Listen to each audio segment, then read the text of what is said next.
बिस्मिल्लाहिर्रहमानिर्रहीम, अस्सलाम वालेकुम। जमजम टॉक्स में खुशामदीद।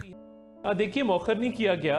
काबीना में वो चीज़ आती है जिस पर हतमी मशावरत हो गई हो, जिस पर होमवर्क मुकम्मल हो, तो इतने सबूत हैं, इतने शवाहिद हैं जिनको इकट्ठा किया जा रहा है, जिन पर बातचीत की जा रही है।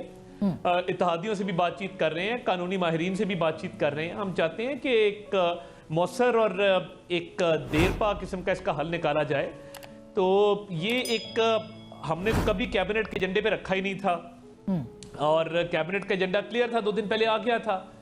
तो वो जब उस पर तैयारी हो जाएगी बैन वाले मामले पर, और जिस तरह वजीर कानून ने भी कहा कि उस पर संजीदगी से गौर हो रहा है, इन प्रिंसिपल तो फैसला मौजूद है, अब आगे उसकी मोडेलिटीज तय करनी है। और मैं समझता हूँ कि प्रेसिडेंट ऑफ पाकिस्तान जनाब आसिफ अली जरदारी साहब की तरफ से बड़ा हौसला अफजा रिस्पॉन्स है। उनसे जब भी हमारी मीटिंग हुई या बातचीत हुई है तो उन्होंने मुकम्मल हिमायत जो है वो उसका इजहार किया है। और उनकी पार्टी के सीनियर रहनुमा जनाब नैयर बुखारी साहब की तरफ से भी बयान आया। तो मैं नहीं समझता उसमें कोई दिक्कत है, बट कानूनी तौर पे हम चाहते हैं कि मुकम्मल तैयारी की जाए। देखिए, असूली फैसला हो जाए तो उसको अनाउंस करने में हर्ज कोई नहीं है।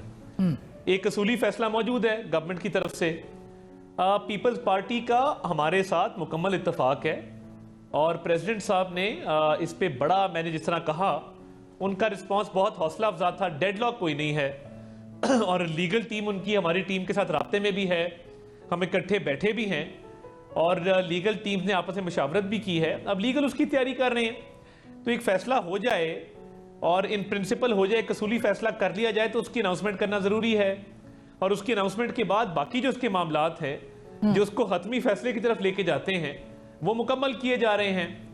दोनों लीगल टीम्स इस पर बात कर रही हैं, और मैं समझता हूं कि जब लीगल तैयारी मुकम्मल हो जाएगी तो फिर वो हम आपके सामने भी रख देंगे, अवाम के सामने भी रख देंगे।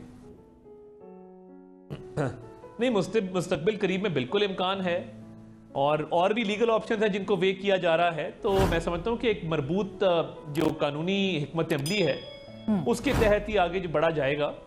और ये तो किसी को शक नहीं है कि ये एक दहशतगर्द जमात है जिसने 9 मई के हमले भी किए, IMF की डील को सैबोटाज करके मुल्क को डिफॉल्ट करवाने की भी कोशिश की, फौज को, मुल्की दफाई इदारों को भी बदनाम किया, उन पर हमले भी किए, डिजिटल दहशतगर्दी भी की।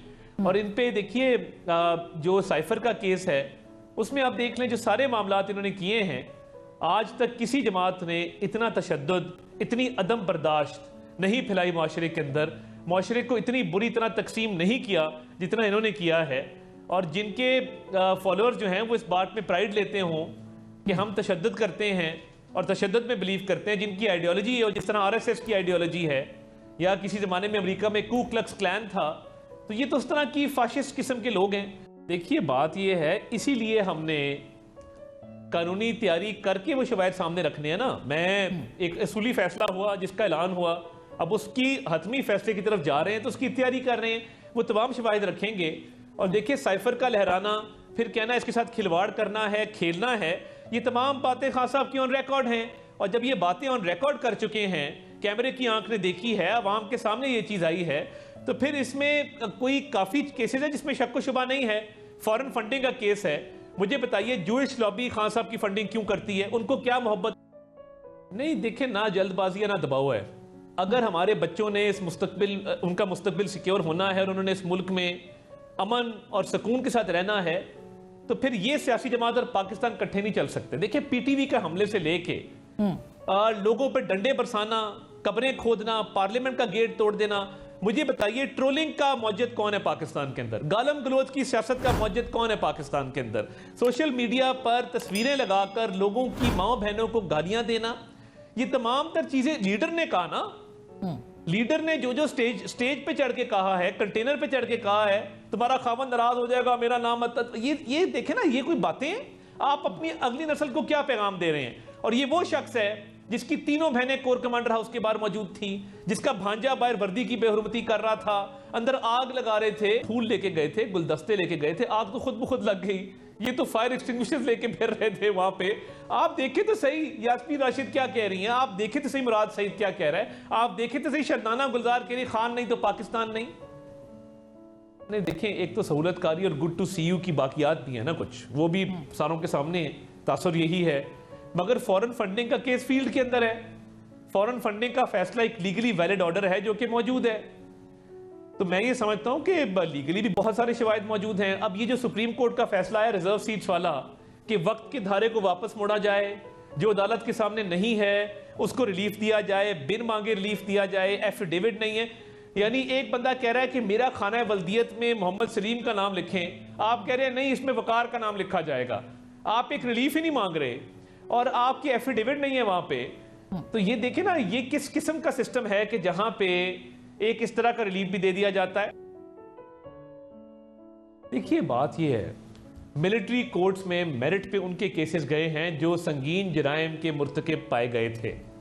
सुप्रीम कोर्ट ने उसकी स्क्रूटनी की बाकायदा, और उसके अलावा वो फहरिस्त सुप्रीम कोर्ट में जमा हुई।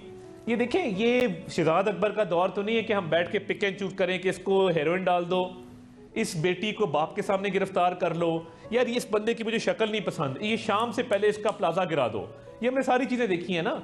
ये शहबाज शरीफ की वालदा की मैयत पड़ी हुई है, इस तरह करो, इस पे जिरा कराओ 8 घंटे। ये मियां नवाज शरीफ की बेगम फौत हुई है, इंश्योर करना कि बेगम से बात ना हो जाए कहीं फौतगी से पहले, वो बिस्तरे मर्ग पे हैं, फौतगी की इतला दी गई। उसके बाद जो जेलर ने जो सलूक किया है वहां पे आपके सामने सारी चीजें, फाशिस्ट रजीम थी। हम तो इधर कोई मीटिंग नहीं होती एहतसाब की ऐसी, हमारी तो कोई ऐसी मीटिंग नहीं होती। वीडियो को लाइक करें, शेयर करें और कमेंट सेक्शन में अपनी कीमती राय से ज़रूर आगाह करें, और हमारे चैनल जमजम टॉक्स को सब्सक्राइब करना मत भूलें।